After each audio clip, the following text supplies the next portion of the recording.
Hi, how are you? Very well indeed. How are you? Good. How you doing? I'm doing fine. I have an argument for God. Excellent. We'd love to hear it. God is a system that contains all conceivable systems. And a system that contains all conceivable systems necessarily exists because it contains all necessary truths. So this is a And that means God variation necessarily on. exists. This is the ontological argument for God. This is a variation on. No, it's not. It's not. On that. Well, it kind of is, isn't it? Because you're They're asserting symmetry breakers. you're asserting that that this system, as you call it, has the property of existence, but you have to demonstrate that rather than just assert it. Sure. So if we state that systems exist, then systems in particulars belong to a universal set called system, by definition a priori, which is analytically true and not possible to deny. Because if you deny the existence of a universal system, you deny the very universality of the system of language with which you speak, and you falsify your argument. Right. Let's just try that again. We've activated the full bro bullshit meter. So try again. Yep. If you deny that a universal system exists, you deny that your very system of language participates in a universal system, so that you deny that your language has universal reach and universal scope, and you subsequently falsify every sentence you make. Okay, slow down a little bit. What do you mean by system? I mean a series of interacting component elements that are cross-correlated by virtue of a geometry. Wow. Okay, so can you say that in English? Sure. A system is any set that contains elements which exhibit a logical relationship to one another. Okay, so like we have a solar system, right? That would be a system. It's a particular system.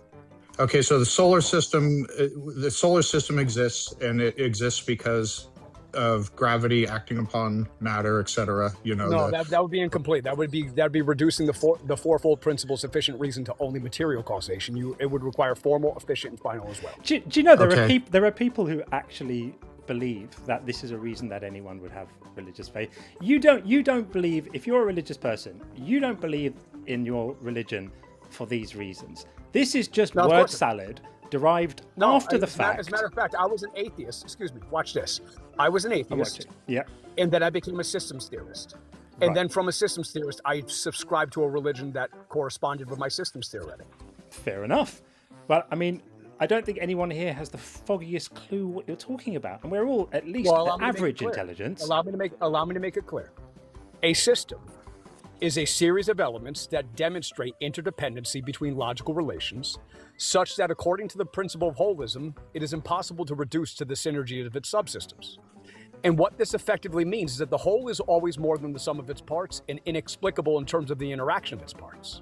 This is a principle in systems theory called the principle of holism. The whole cannot be explained in terms of the sum of its parts. Now, because existence itself is a system that contains all other systems, that means all knowledge is a property of the system, which makes the system omniscient by definition. That means all space and time are properties of the system, which makes it omnipresent by definition. And that means all matter energy are properties of the system, which makes it omnipotent by definition.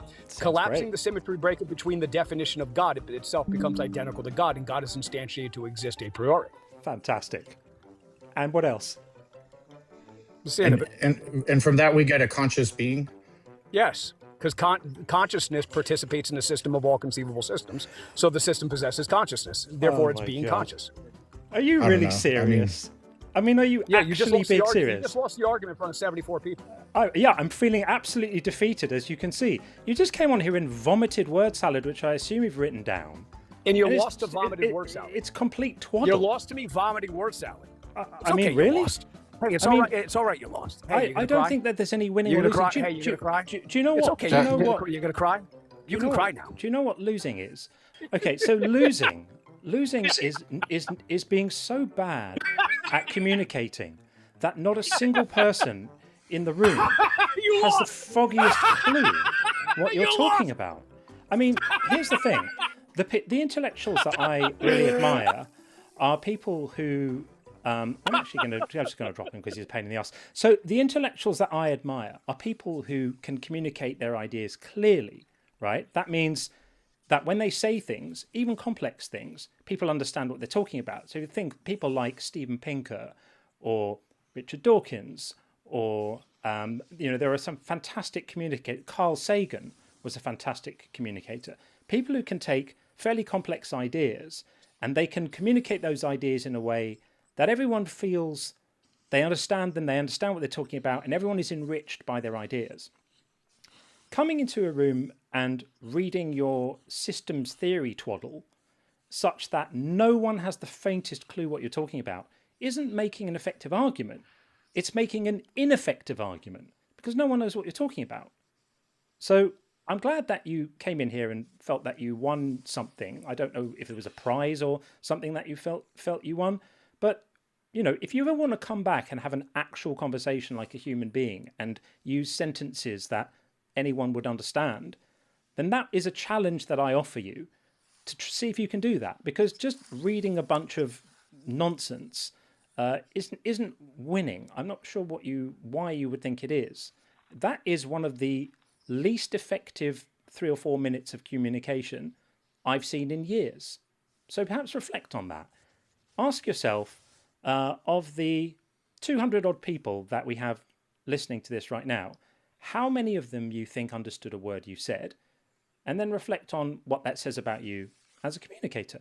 That would be my advice anyway. But anyway, thanks for that. It was delightful.